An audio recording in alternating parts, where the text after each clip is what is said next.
Hank Lee. Okay, and your age? I'm 29. Okay, you're from Dayton, Ohio, Dayton area right now.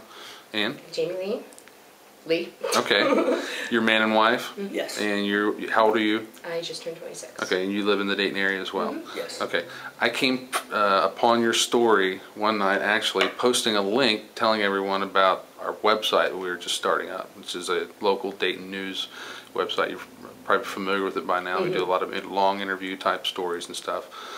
And I was just blown. Most of the stuff on Craigslist is where I was posting is just such a bunch of crap. You know, a lot of crazy people posting. But I was like, wow, that's like a story there.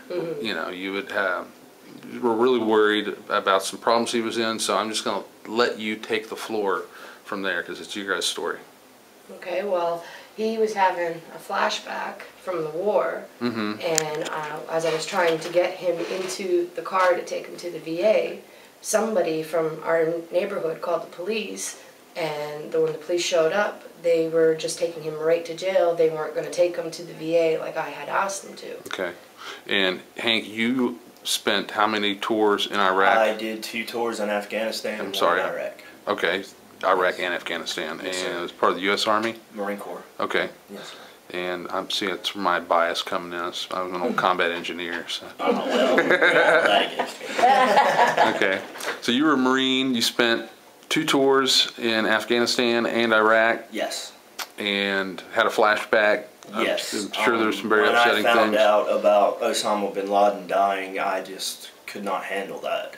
I felt that, you know, it needed to be more publicized, you know, instead of throwing him off a ship. And I got into my mind that I was going to go back over there and take care of it. Well, that didn't work out very well. And I just had a flashback and I don't remember anything. Yeah. You know, and I do that a lot. I have very bad memory. And I guess that's what happened. Pretty much.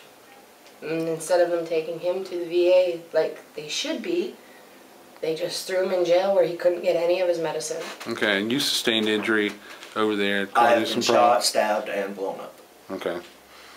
I lost my entire platoon, and I'm the sole survivor of that.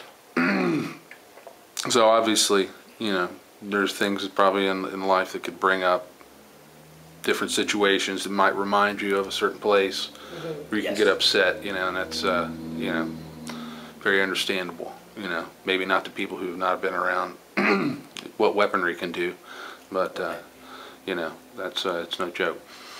So you were in the jail, unable to get any kind of medical treatment for your situation. Were the people at the Montgomery County Jail cooperative whatsoever, or just kind of cold bureaucratic?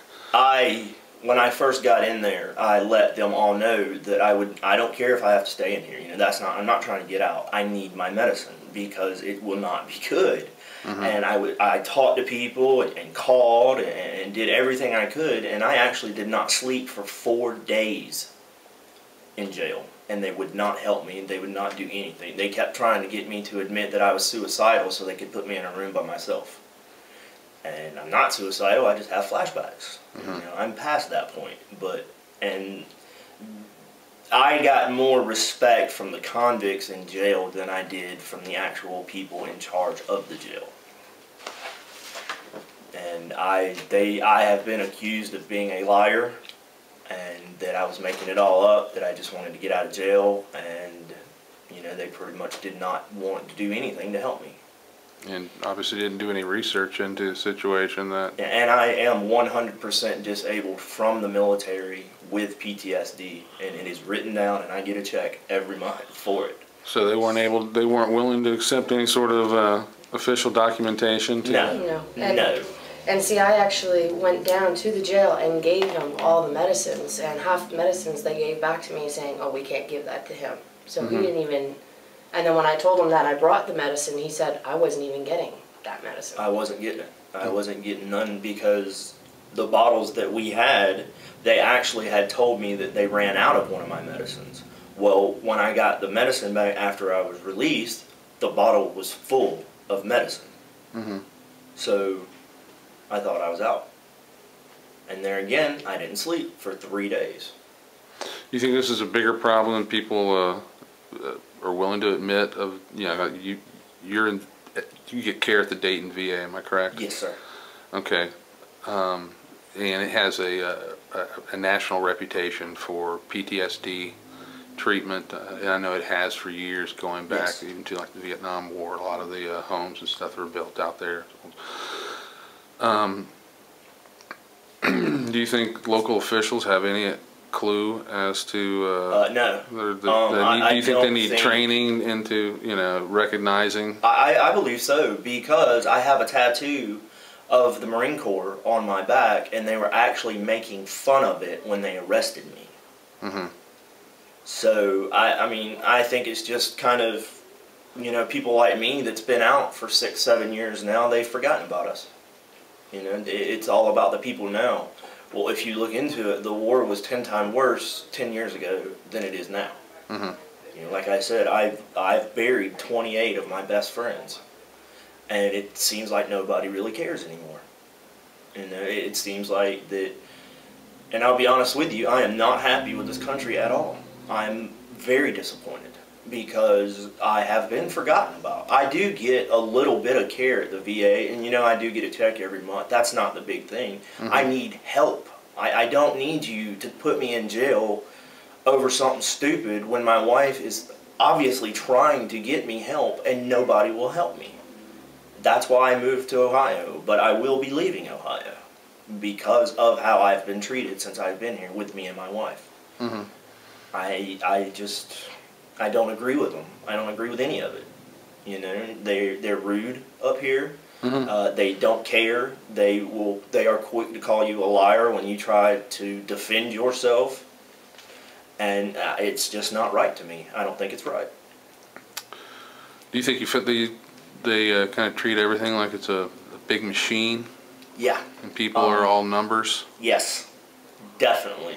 And assumed, that they, obviously, you've been to the Montgomery County Jail, there's some tattooed guys that come in there and spout some BS. Yes. About their tattoos, and I was in this gang, and no, you did that around the kitchen table with your cousin. Right, right, yes. I seen that too. Yeah.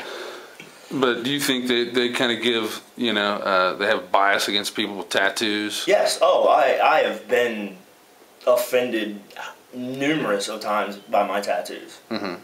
And what does that matter?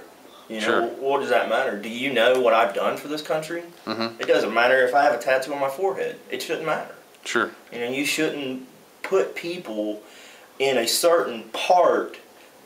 It's just like my mom always told me, don't judge a book by its cover. Mm-hmm. Because you don't know what's inside of it. And I mean, I've done a lot of things for this country, and I said to her, and I think I even told my lawyer about it. When they always say, don't ask what your country can do for you, but what you can do for your country. Well, when my country needed me, I was there. Mm-hmm. But now that I need my country, where are they at? They're not, I got charged with something that I didn't even do. Mm-hmm. I had it was, my dog was barking, and I got charged with it. And I have to pay fines. I have to pay lawyer fees. And all this could have been prevented if they would have just let her put me in the car and put me on the mental ward in the VA. Mm-hmm. What's been the result of this? I mean, obviously a lot of legal hassle. Yes. Very time. Lot Money. Phone. Yes. Time is money. Yeah. Money that we don't have. Mm-hmm. I mean, I'm on a fixed income. It's not like I can just come up with $1,500 whenever I need it. Yeah. You can't do that. And now it's just, it's so much crap that I'm just ready to give up, to be honest with you. Mm-hmm. Like I said, I am not happy with this country at all. Yeah. Talk to other vets. Yes. In the same situation, is it? I don't remember his name, but there was a guy from the Gulf War that was in there for the same exact thing I was. Mm-hmm. And he got charged with it and sent to prison. Talking about your treatment at the VA, you had Yes. obviously weren't pleased with local officials. How do you feel about your treatment at the VA? I don't like it either. Why not? I have been through 3 doctors in 9 months.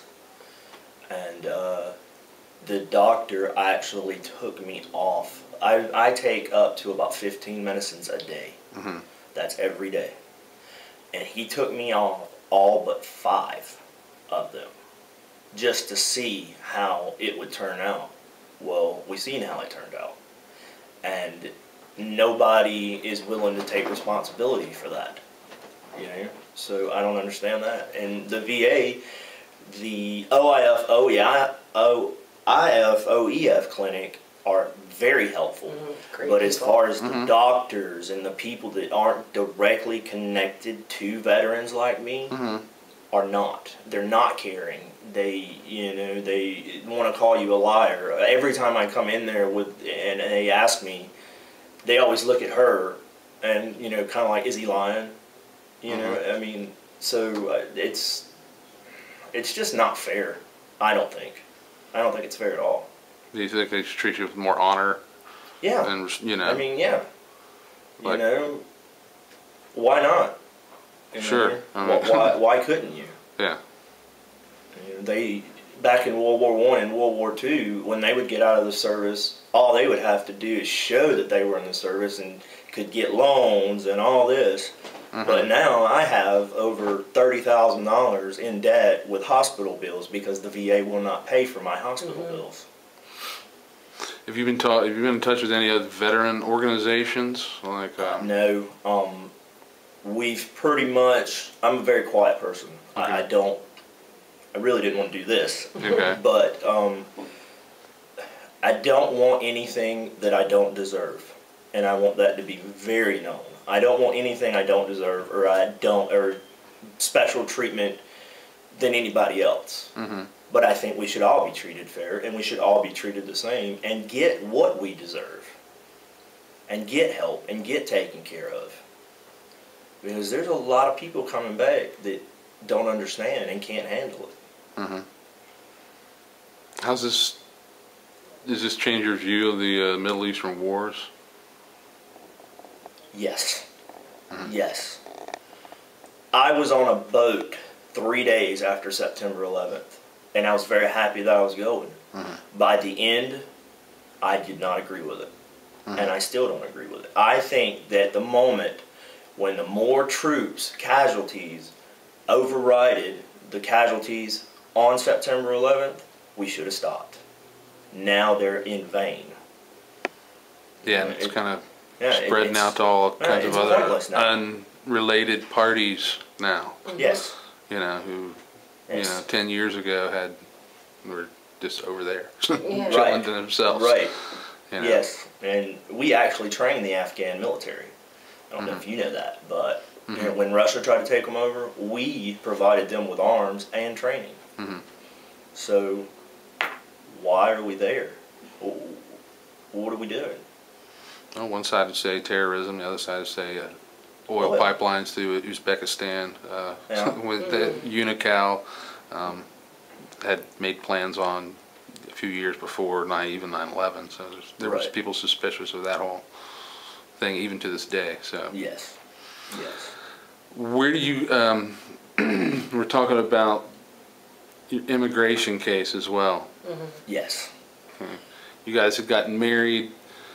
You are originally from Canada. Yes. Okay. Did you say you're not from Toronto, are you? Yeah, Toronto. Okay. I don't know what part of Toronto I was in over Christmas. So. It was like the warehouse. Everything's a warehouse district I'd probably up be there. Scarborough. Okay. Scarborough or North York area. Yeah, it's really neat everywhere. I love Toronto. And they would take care of you in Toronto. You know, I think that is just a major difference. That's just like no one's like trying to figure who's trying to scam us. Yeah. It's not like that over there. Yeah. Tell me about the whole immigration, how it started too. You know, you guys met on the originally